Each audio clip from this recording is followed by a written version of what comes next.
It's Writer's Dream time again. The Writer's Dream is a show where authors talk about how they write their books, how they publish their books, and how they market their books. You can find us on YouTube under The Writer's Dream. We have a Facebook page. Guess what? The Writer's Dream.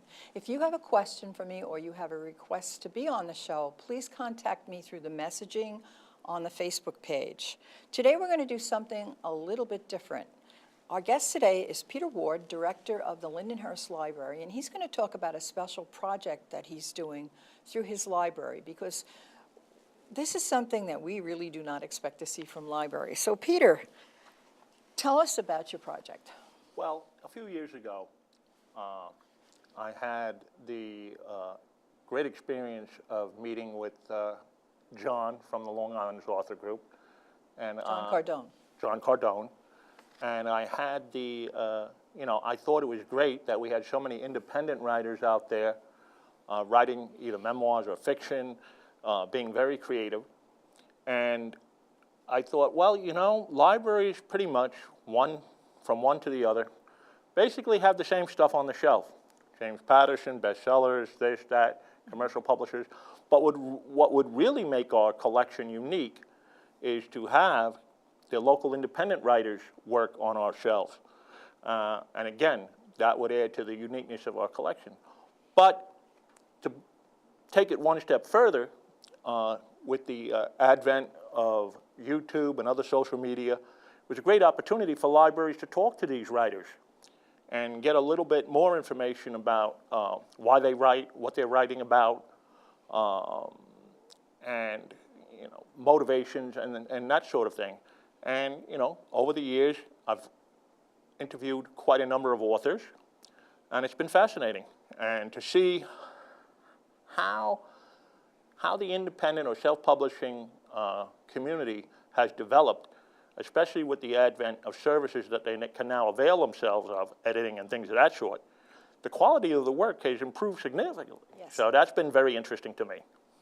Well, that's, when you talk about independent publishing, I wrote my first two books back in the 90s, and at that time, self-publishing was vanity press. You just submitted whatever manuscript you wrote. There were really no editing services. Well, there probably were, but most people just had the thing published and bound and never did anything with it. And then I found out I guess it was like 2007, 2008, I had a friend who self-published, and she told me how she did it.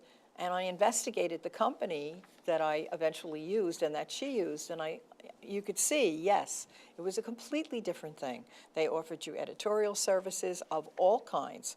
They offered you a ghostwriter if you wanted it. But of course, everything came at a price. And then when you published the book, they offered you marketing services. So then it was more like having a traditional publisher, except that you were paying them instead of them paying you.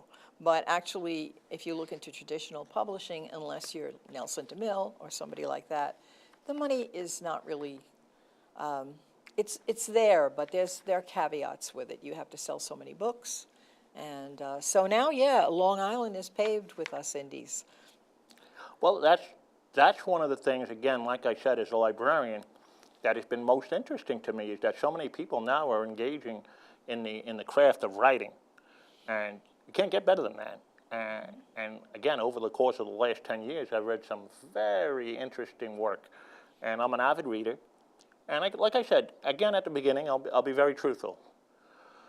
The stuff needed a little work.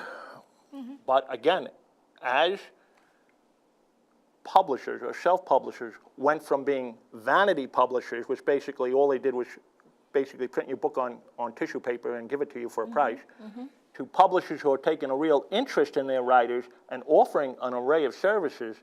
And that, again, the quality of the stuff is much, much better. And I think that's a large part of that is due to the development of self-publishing and the independent publishing industry. And also, I think it's social media, the ability... Without a doubt. With the ability of you to do what you do. Now, why don't you explain to our audience, our watching audience, how you do the podcasts? How did the whole, once you contacted John Cardone, who is then president of and founder of Long Island Authors Group. You came to a meeting of ours, I'm a member, and take it from there and tell me how you do it.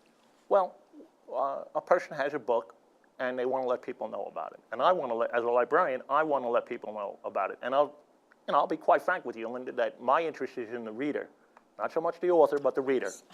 That's my interest. Me too. Good. Then we have a common interest. So what I'll do is I'll read the book, and then I'll invite the writer to my library, and I'll have a very simple setup, very low production values. Although I will have a very, very good podcast mic, and then we'll record the interview, and then I take it into editing, and then I put it on our YouTube channel for people to listen to. What's the name of your YouTube channel? You can access our YouTube channel at lmlonline.org and just hit the YouTube button, and you'll get all our podcasts, So not only Lindenhurst author, but Memorial also the Library. others. Yes, .org. right. lmlonline.org. Okay. All right. Very good. So tell me about some of the interviews you've done. I've done some very interesting interviews based on the substance of the book. Of course, we're very interested. I did an interview with an author who followed the career of this person who is, according to the author, the greatest striped bass fisherman ever in the history of Long Island. That was interesting. I did an interview with you on your work in terms of the mysteries that you do for young people. I've done a memoir recently with Grace Papagano. Right. And that was interesting because she grew up in Lindenhurst, and I grew up in Lindenhurst, and so I recognize many of the names. But, especially when you're talking about memoir, now normally in, the bestseller world, you're going to get a memoir of a big star or somebody else, and they're going to tell you all this stuff about them and how they became so great and things of that sort. But what's great about self-published and independent memoirs is that these are people that you can actually relate to. They go through the same things that you went through, maybe even knew the same people that you knew, and you get a chance to hear a person tell their story. I think that's the most fascinating. And of course, in terms of fiction, many, many more interesting ideas out there that can be explored than what's being explored by commercial publishers, or mainstream publishers.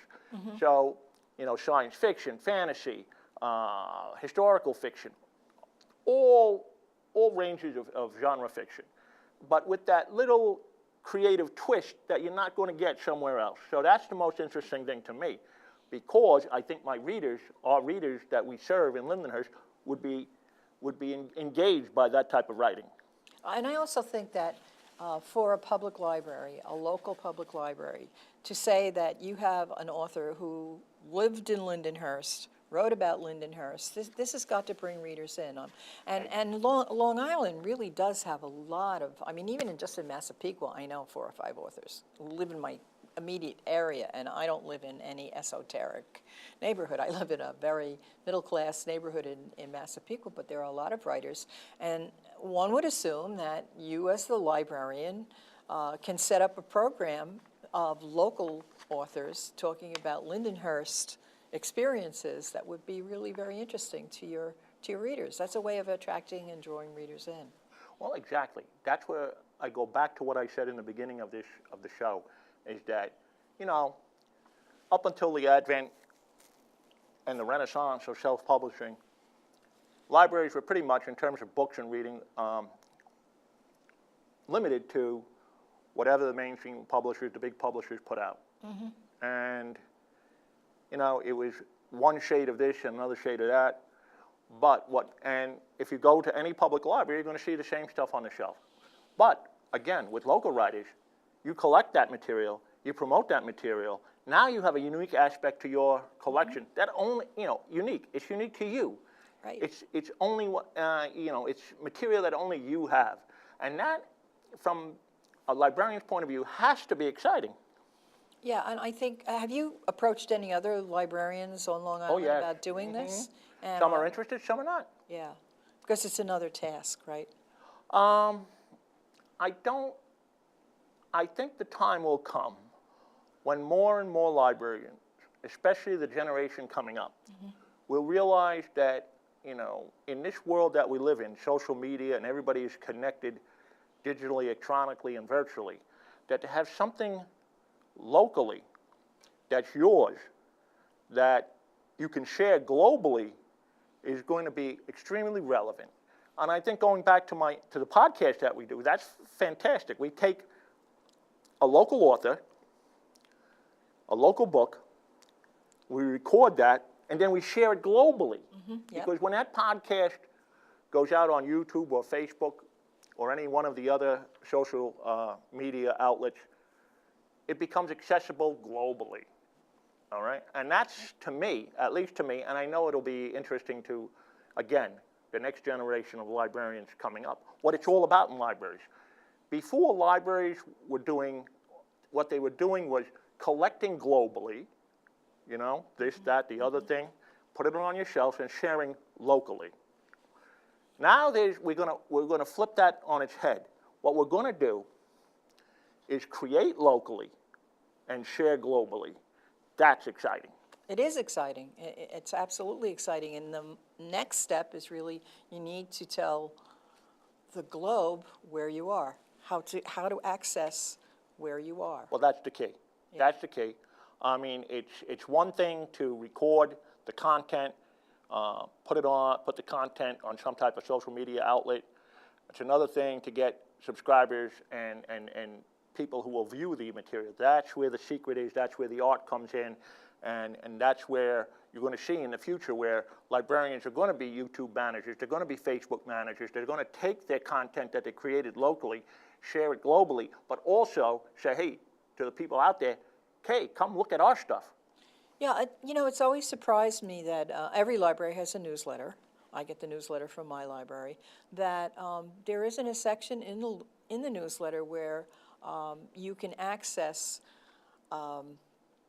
what programs you've already done. In other words, how come, that could be the next step, how come you're not recording the presentations that are done in the library and then put them on YouTube and then have a section in your newsletter where you say, this is where you can access the program that was on Japanese cooking, on yoga, on mystery writing, on history, whatever programs you have. Why not record those? Why not videotape? Well, that is the next step. That's the next best step.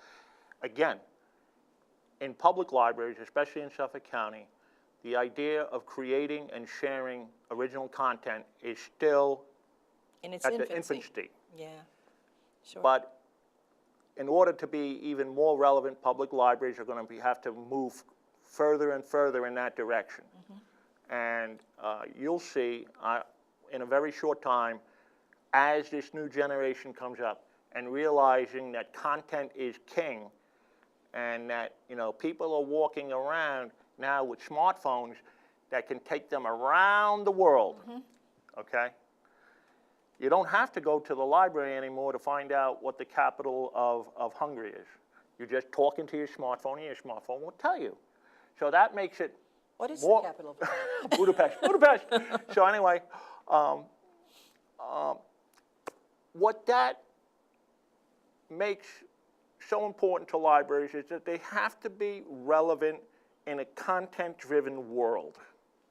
So it's not only authors that I do at Lindenhurst, it's other forms of virtual content, okay? Like you Yes. said, it could be a cooking class. It could be a history lecture. And don't forget, we live in a world now where, both parents work, there's so much activity going on that sometimes getting down to the library, to the brick and mortar stuff, is almost impossible. What this makes is what the library does, what the library produces, much more accessible. Yes, and I also think that the equipment that's necessary to record a program, you can do it with your cell phone. Without a doubt. And the cell phone quality is really pretty good because I have seen, programs recorded that way. And once you record it and you put it on your YouTube channel or on your Facebook page, Facebook is probably I don't know whether people like Facebook or YouTube better. It depends, you know. It all depends on the content. And a Facebook page is free, as is YouTube. Right. Well, I think that's a very interesting point, is that, you know, some people say, oh, you know, Facebook is for this audience, and YouTube is for that audience, and Instagram is for that audience. And I say, okay, that might be true to a certain extent. But what drives people to those social media outlets is the content. Mm-hmm. The world is content driven. It's not necessarily only Facebook driven or only YouTube driven or only Instagram driven. It's content driven. If you have the content, people will come to it. Obviously, like you said, Linda, though, you have to let people know that that content is there. Yes, it's from an author's point of view. For instance, I write a book, it gets published, but then I have to let people know where it is, how to get it, and that's the hard part. That's the art. And that's the same thing is true if I go to a library and I do a presentation. Okay, I'll go on my Facebook page and I'll advertise on such and such a date I will be doing a presentation at Lindenhurst Library on this topic, and I might even do an Evite, I might even send out my Constant Contact newsletter, but I have to let people know. So if I can also add to it that my presentation is going to appear on the Lindenhurst Library Facebook page, just go to the Facebook page or go to the Lindenhurst Library YouTube channel, so much better, because a lot of people don't want to, they don't want to get out of their homes at night and go to a nighttime presentation, or they can't because their kids are at some sort of practice or other. You know that all families on Long Island are completely booked up at all hours. I don't know how anybody doesn't just collapse from exhaustion from these schedules that they keep, but to know that you can access this at any time, and that I can then go to my Constant Contact newsletter, my Facebook page, and say that my program has been recorded and is accessible there, and then if I can pick up the link and then put it on my YouTube channel, that's the globalization of anything that you do. Well, exactly. That's an excellent point. We now, you know, the world is changing. Obviously, that seems like an obvious, in ways that an obvious don't statement. even... I'm sorry to the audience for making that obvious statement. However, the world is changing, to me, most remarkably in this way, is that communities are no longer physical or only physical. Yes, right. You can develop virtual Geographic, communities, and there are many, many, many virtual communities out there. Mm-hmm. And again, you as an author, me as a librarian, we have to connect with those communities, because those communities are becoming, I'm going to say this, they're becoming more relevant by the day, mm-hmm. to the point where virtual communities are surpassing physical community in terms of size, interest,